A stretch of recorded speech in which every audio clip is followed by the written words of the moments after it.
안녕하세요. 성도 여러분 반갑습니다. 무등 바이블 아카데미 제5기가 개강을 하였습니다.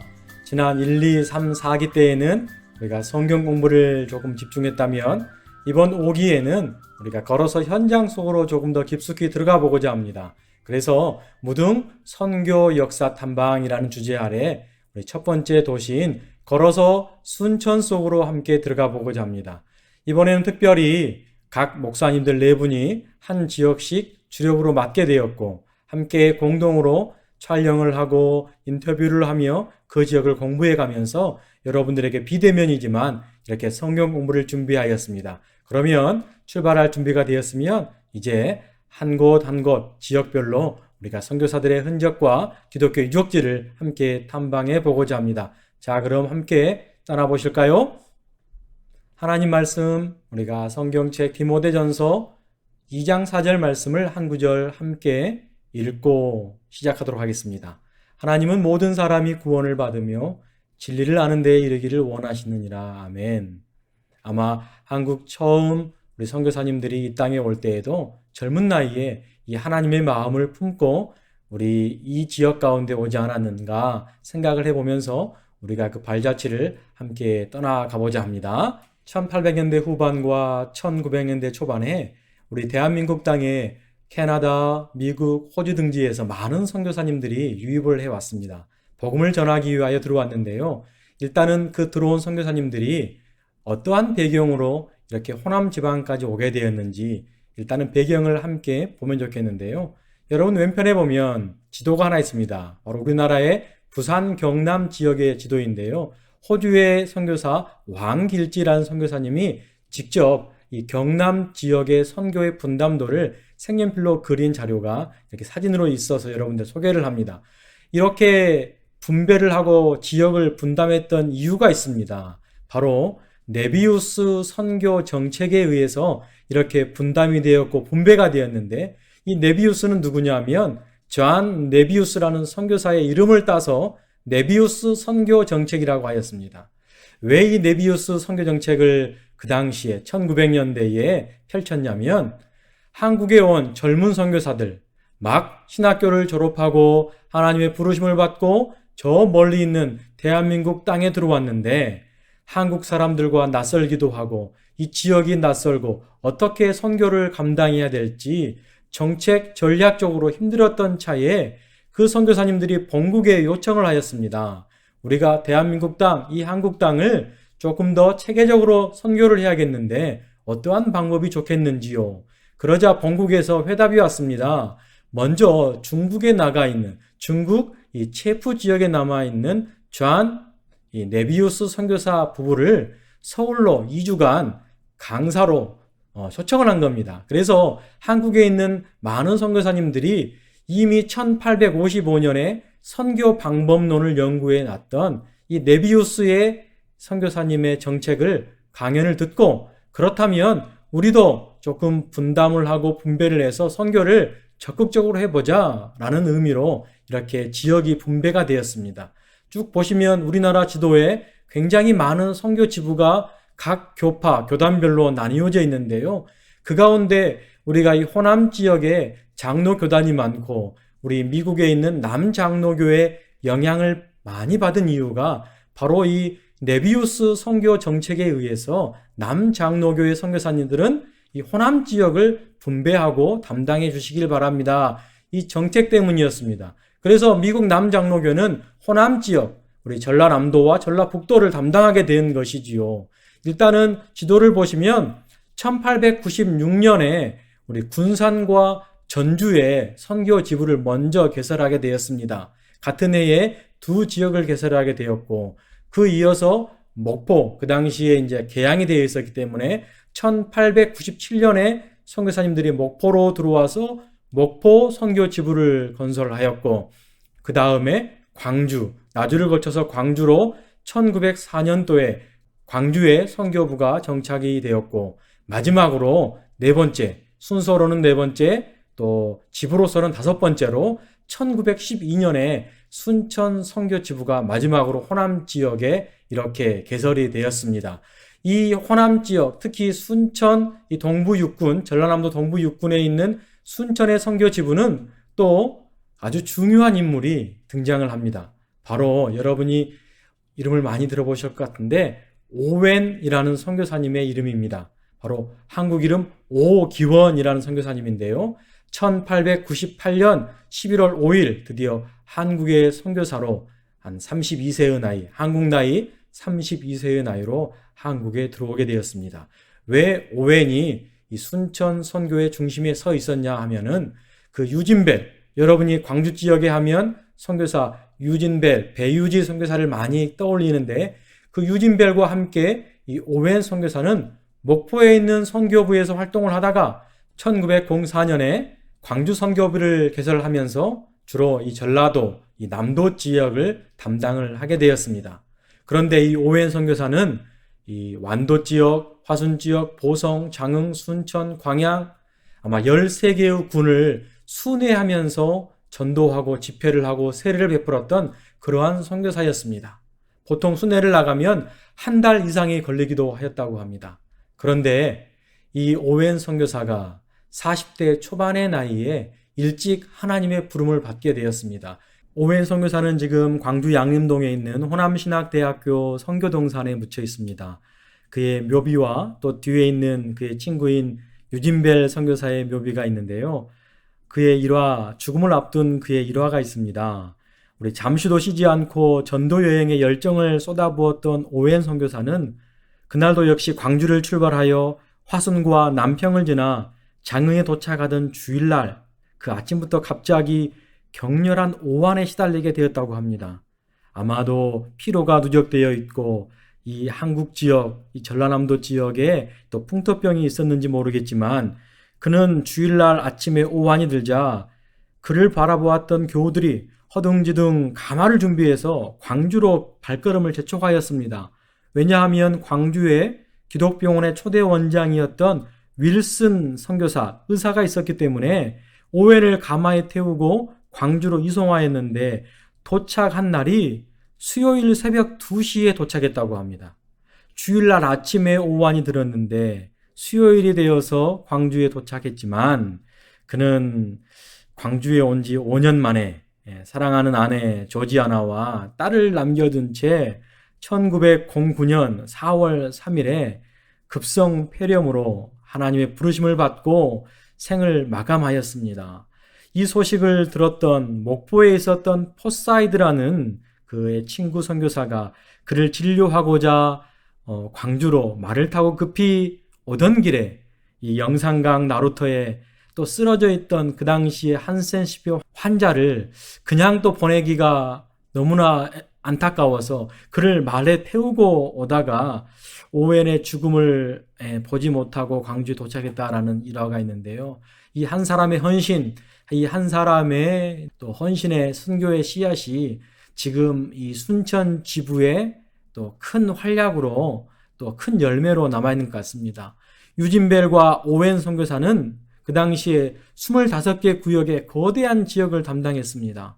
그래서 1904년부터 1909년까지 5년 동안에 그가 돌아다니면서 전도를 했고 순회 선교를 했을 때 예배처는 4곳에서 77개로 세례교회는 한 70여 명에서 1,500여 명으로 굉장히 큰 일을 감당했던 선교사가 바로 이 오웬 선교사였습니다.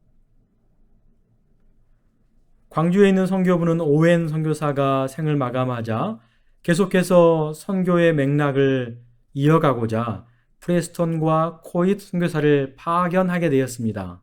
그래서 이 프레스턴 선교사는 본국과의 긴밀한 연락을 통하여 조성 기금을 많이 마련하였고 이 코잇 고라복 선교사는 이 순천 선교 지부를 하나하나 건설하는데 부지를 매입한다든지 건물을 신축한다든지 이런 데 굉장히 힘썼던 선교사입니다. 그래서 처음에 어디로 정할까? 이 순천의 가장 싼 땅, 그 당시에 애기장터라고 불리웠던 매산 등입니다. 언덕배기였는데 가난한 사람들의 아이들의 공동묘지를 이 두 분의 선교사님들이 매입을 하여서 그 당시에 이 선교, 순천 선교 지부를 건설하게 되었죠. 그런데 이 코잇 선교사가 굉장히 대단한 이유는 1913년 4월에 순천으로 이주하였는데 그에게 2명의 4살 난 아들과 2살 난 딸이 있었는데 아마 이질로 인하여 연이어 하늘나라로 먼저 보내는 비통한 일이 있었습니다. 하지만 이 코잇 선교사 부부는 낙심하지 않고 이 순천 선교 현장을 떠나지도 않았습니다. 오히려 주변의 선교사들을 더 위로했다고 합니다. 그는 17년간 순천의 사역을 하면서 굉장히 많은 역사적인 흔적을 남기게 되었는데요. 일단 우리 변요한 선교사로부터 해가지고 이렇게 순천 지역이 어떻게 이어져 있는지 이제 저희들이 하나하나 또 답사를 해가면서 알아갔으면 좋겠습니다.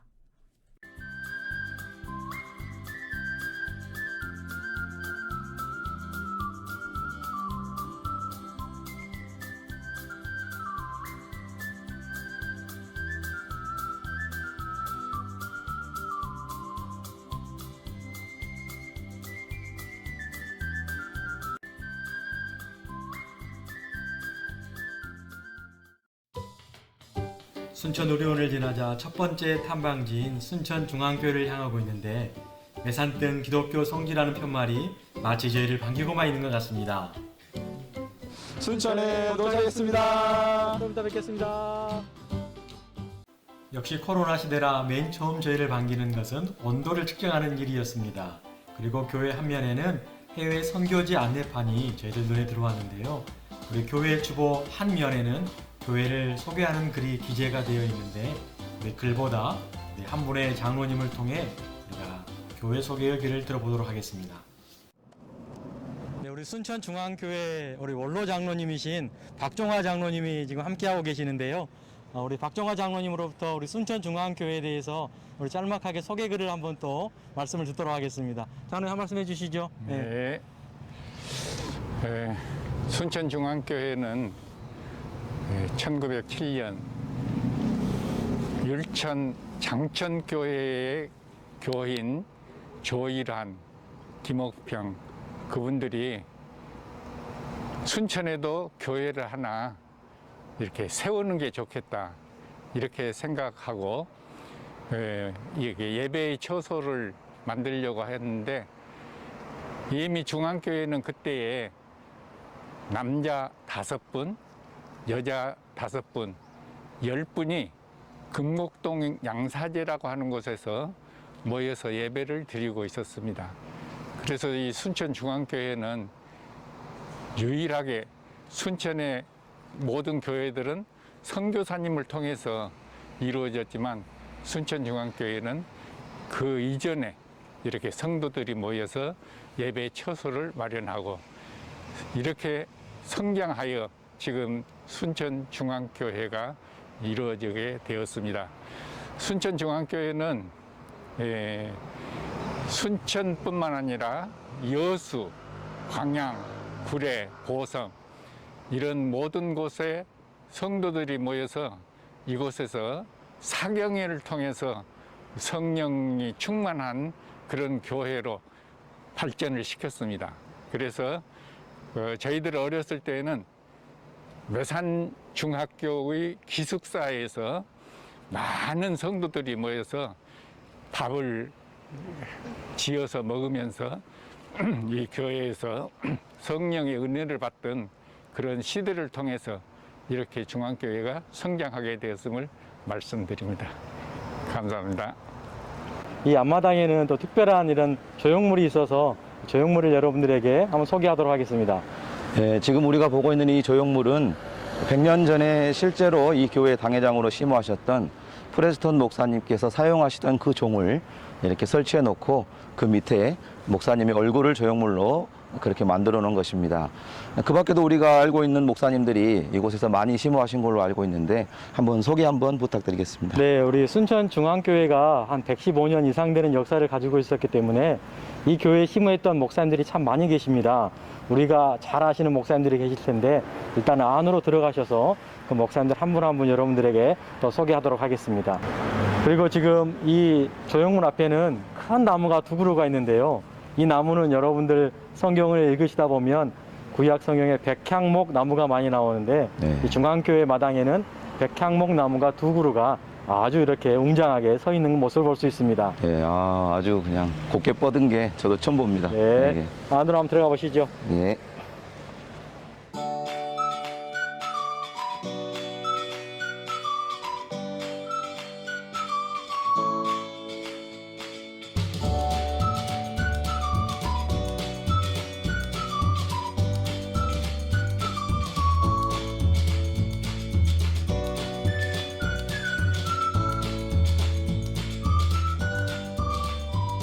네, 저희는 지금 순천중앙교회 당회실에 와 있는데 이 당회실 한쪽 벽면에는 그동안의 역대 당회장 목사님들의 사진과 역대 장로님들의 사진이 쭉 이렇게 열거가 되어 있습니다. 여러분이 잘 아시는 우리 일대 목사님은 변요한 목사님으로 잔 프레스톤, 그러니까 우리가 방금 전에 조형물 가운데 본 그 목사님, 일대 목사님으로 심호하셨고요. 또 3대 목사님으로는 이기풍 목사님이 계십니다. 우리가 이기풍 선교사님으로도 알고 있는데 이 순천중앙교회 3대 목사님으로 심호하시다가 순천노예 파송으로 제주 선교를 떠나시게 되셨고, 또 7대 목사님으로는 박용희 목사님, 우리 독립운동가신데 7대 목사님으로 심호를 하셨고, 또 우리 배유지, 유진별 선교사님의 외손자인 휴 린턴 선교사님도 이 교회에서 심호하셨다고 합니다.